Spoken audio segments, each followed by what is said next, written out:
তুষারপাতের সাদা চাদরে চারপাশটা ঢাকা, ঠিক যেন আমার জীবনের মতোই সব বিবর্ণ আর প্রাণহীন।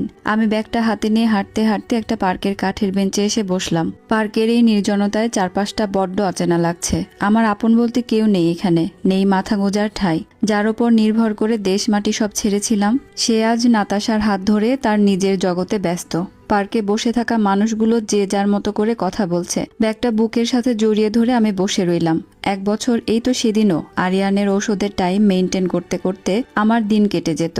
আজ এই পার্কে বসে মনে হচ্ছে ওই ঘরটা কি সত্যি আমার ছিল, নাকি ওটা ছিল আরিয়ানের তৈরি এক সুন্দর জেলখানা, যেখানে আমি ছিলাম কেবল একজন নীরব সেবিকা। চোখ থেকে এক ফোঁটা তপ্ত জল গড়িয়ে বরফ শীতল গালের ওপর পড়ল। হঠাৎ এক বৃদ্ধা আমার পাশে এসে বসলেন। জার্মানির এই কনকনে শীতেও ওনার চোখে এক অদ্ভুত মায়া। উনি জার্মান ভাষায় কিছু একটা জিজ্ঞেস করলেন, হয়তো জানতে চাইলেন আমি কেন এভাবে একা বসে কাঁদছি। আমি শুধু ম্লান হেসে মাথা নাড়ালাম।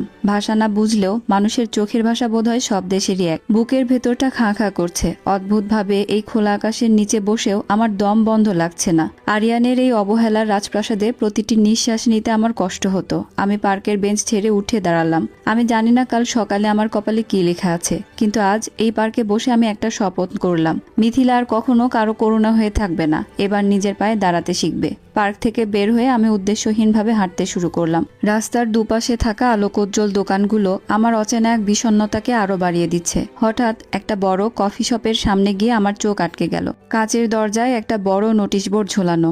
আজকের একটি বিশেষ বড় প্রোগ্রামের জন্য জরুরি ভিত্তিতে ওয়ান ডে ওয়েটার প্রয়োজন।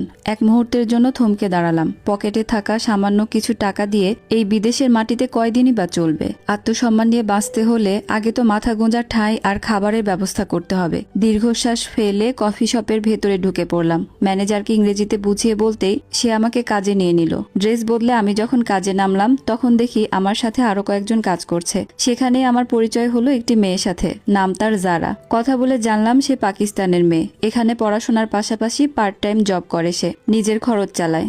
যারা কাজ করতে করতে আমাকে বুঝিয়ে দিচ্ছিল কি করতে হবে। ও আমাকে সাহস দিয়ে বলল, শোনো মিথিলা, এই দেশটা বড্ড কঠিন। এখানে কেউ কারো নয়, কিন্তু নিজের সাহস থাকলে কেউ তোমাকে দমাতেও পারবে না। পড়াশোনা করো আর কাজ করো, দেখবে একদিন এই শহরটাই তোমার আপন হয়ে গেছে। যারার কথাগুলো আমার কানে তখন ঔষধের মতো কাজ করেছিল। অদ্ভুত এক তৃপ্তি পাচ্ছিলাম আমি। কাজের ফাঁকে একবার কাঁচের জানালা দিয়ে বাইরের অন্ধকারের দিকে তাকালাম। আরিয়ান কি এখন ডিনার করেছে? নাতাশা কি ওকে ঠিকমতো ওষুধটা খাইয়ে দিচ্ছে? মনে পড়ার সাথে সাথেই নিজেকে ধমক দিলাম। যাকে আমি চিরকুটে মুক্তি দিয়ে এসেছি তার কথা ভেবে আর নিজের রাত ভারী করব না। যারা আমাকে বলল আজ রাতটা ওর ওখানেই থাকতে পারি। যারার প্রস্তাবটা শোনার পর মনে হলো অন্ধকারের মাঝে কেউ হঠাৎ মোমবাতি জ্বালিয়ে দিল। এই অচেনা দেশের সম্পূর্ণ অচেনা মেয়ে আমাকে আশ্রয় দিচ্ছে। আমি কৃতজ্ঞতায় মাথা নাড়ালাম। কাজ শেষ হতে হতে রাত প্রায় 12টা বেজে গেল। সারাদিন খাটুনি আর মনের ওপর দিয়ে বয়ে যাওয়া ঝড়ে শরীরটা ভেঙে আসছে। যারা ওর জ্যাকেটের জিপটা টেনে দিয়ে বলল, চলো মিথিলা, আজ রাতটা আমার কাছেই থাকো, কাল সকালে না হয় দুজনে মিলে তোমার জন্য একটা স্থায়ী ব্যবস্থা ভাববো। আমি ব্যাগটা কাঁধে নিয়ে যারার পিছু পিছু হাঁটতে শুরু করলাম। যারার রুমটা ছোট হলেও বেশ পরিপাটি। যারা আমাকে বলল, ফ্রেশ হয়ে নাও, আজ যা হয়েছে সব ভুলে যাও, জীবন তোমাকে নতুন সুযোগ দিচ্ছে। আমি কম্বলটা গায়ে জড়িয়ে জানালার পাশে বসলাম। কফির কাপ থেকে ধোঁয়া উঠছে। অদ্ভুত এক নিস্তব্ধতা চারিদিকে। ঠিক এই সময় মনে পড়লো আরিয়ানের কথা। আজ 1 বছর পর এই প্রথম রাত যখন আমি আরিয়ানের শিওরে বসে নেই। আজ ওর ব্যথার সময় কে পাশে আছে? হঠাৎ বুকটা হু হু করে উঠল। কিন্তু পরক্ষণেই ডাইনিং টেবিলের উপর ফেলে আসা সেই লাল শাড়িটার কথা মনে পড়ল। যে শাড়িটা আমার নতুন জীবনের স্বপ্ন ছিল, সেটা আজ ওইখানেই পড়ে আছে, ঠিক যেন আমার মরে যাওয়ার ইচ্ছাগুলোর মতো। আরিয়ানের ওই অবহেলার রাজপ্রাসাদের চেয়ে জারার এই ছোট্ট রুমটা আমার কাছে অনেক বেশি নিরাপদ মনে হচ্ছে। যারা ওর ল্যাপটপ বন্ধ করে আমার দিকে তাকিয়ে বলল, মিথিলা, তুমি কি জানো, হারানো মানেই সবকিছু শেষ নয়। মাঝে মধ্যে নিজেকে খুঁজে পাওয়ার জন্য সবকিছু হারাতে হয়। তুমি আজ যা করেছো সেটা করতে অনেক সাহসের প্রয়োজন।